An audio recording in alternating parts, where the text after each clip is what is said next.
அதுதான் அவர் ஏன் அப்படி சொன்னாருன்றது எனக்கு தெரியல. அது அண்ணன்ட்ட தான் நீங்க கேட்கணும். இது அவர் தான் எழுதி கையெழுத்து போட்டு கொடுத்தாரு.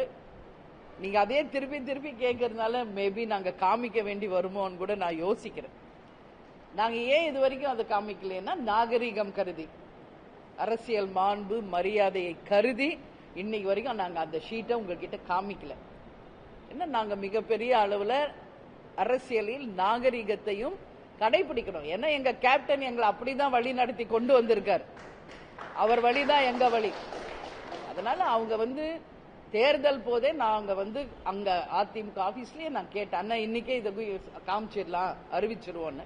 அப்ப அவர் சொன்னார், இன்னைக்கு வேண்டாம், தேர்தல் நடந்து கொண்டிருக்கு, தேர்தல் முடியட்டுமா அதுக்கப்புறம் சொல்லலாம் அப்படின்னு அவர் சொன்னார். இங்க தலைமை கழகத்திற்கு அண்ணன் எடப்பாடியார் வந்தப்ப கூட நான் என்ன சொன்னேன், நிச்சயதார்த்தம் முடிஞ்சிருச்சு, தேதி தான் அறிவிக்கிறோம் ஏன் சொல்றேன், ஏன்னா அவங்க கொடுத்தாங்க, அதுதான் நான் சொன்னேன். பட் கொஞ்சம் வெயிட் பண்ணுங்கம்மா, இப்ப வேணான்னு அவர் சொன்னதுனால அன்னைக்கு நாங்க அறிவிக்கல. அப்புறம் அவரே நாங்க எப்ப சொன்னோம், யார்கிட்ட சொன்னோம், யாரோ சொல்றதுக்கு நாங்க எப்படி பொறுப்பாகும் அப்படின்றது தான் கடைக்கோடி தொண்டர் வரைக்கும் அனைவருக்குமே ஒரு மிகப்பெரிய ஒரு அதிர்ச்சியை ஏற்படுத்துச்சு. அது உண்மை, அது இல்லைன்னு அவங்க மறுக்க முடியாது. அது அப்புறமா கேட்கும்போது அவங்க மினிஸ்டர்ஸ் எல்லாம் உடனே எல்லாரும் லைன்ல வந்துட்டாங்க. அடுத்த நிமிஷம் வந்துட்டு அவர் ஏதோ டென்ஷன்ல இருந்தாரு, பிரஸ் மீட்ல ஏதோ சொல்லிட்டாரு, அதை நீங்க மனசுல வச்சுக்க வேணாம் அப்படின்னு இமிடியேட்டா அவங்க அதுக்கான விளக்கத்தையும் சொல்லிட்டாங்க. அதுக்கப்புறம் நாங்க அதை பத்தி பெருசு பண்ணல.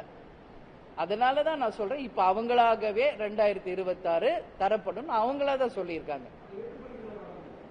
அதுதான் நான் சொல்றேன், பொறுத்திருந்து பார்ப்போம். நான் சொல்றதுக்கு காரணம் அதுதான்.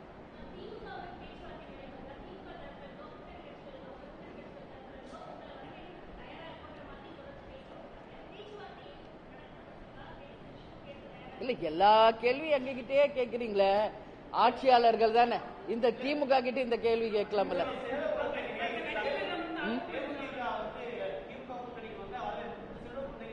ஆமா ஆமா. இல்ல, சகோதரர் செல்வ பெருந்தகை எப்பவுமே கேப்டன் மேல மிகப்பெரிய மரியாதை கொண்டவர். அதற்காக அவருக்கு தேமுதிக சார்பா எங்க நன்றிகளை தெரிவிச்சுக்கிறோம். அதே மாதிரிதான் அண்ணன் திருமாவளவன் அவர்களும் சொல்லியிருக்காரு. அது அவங்கவுங்க கருத்து. பட் தலைமை பொறுப்பில் இருப்பவர்கள் யார், முதல்வரும் திமுகவும் தான். அவங்க தான் அவங்க கருத்து என்னன்றதை சொல்லணும். எனவே பத்திரிகை சகோதரர்கள், நீங்க இந்த கேள்வியை அவர்களிடம் கேட்க வேண்டும் என்று கேட்கிறேன். அது யூகத்துக்கு நான் பதில் சொல்ல முடியாதுல்ல. ஒருத்தர் ஒரு கருத்து சொல்றாங்க. அவர் செல்வ பெருந்தகை அவர் கருத்தை சொல்லியிருக்காரு. இது அவங்க சொல்லிதான் அவங்க சொன்னாங்களான்றதுக்கு நான் எப்படி பதில் சொல்ல முடியும்? யூகங்களுக்கு நான் பதில் சொல்றது கிடையாது எப்பயுமே. ஓகே.